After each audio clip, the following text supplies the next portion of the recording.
So, for today's video nga po pala guys, ay dito kami ngayon sa labas. Nag-aantay kami ng mga kasama namin na kakain ngayon dahil birthday ng aming nanay ngayon. At ito na nga, inayaan na nga ni Abigail, ni Baby Loves ang aming kakainin ngayon.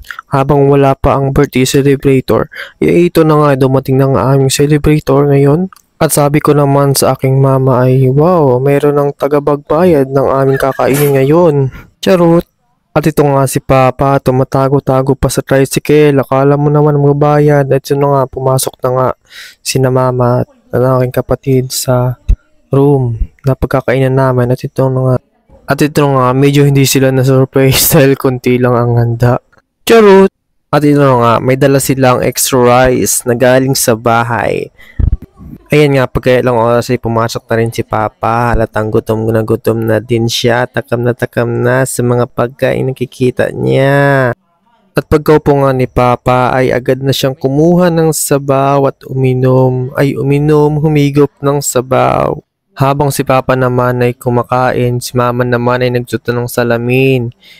Tinitingnan niya kung totoo niya nga ang mga nangyayari ngayon. Ayun, nagpicture nga kami ni Papa. Akala ko nga picture, yung pala video. Ayun nga, sa ngayon ay kakanta na namin ng happy birthday si Mama. Happy birthday to you.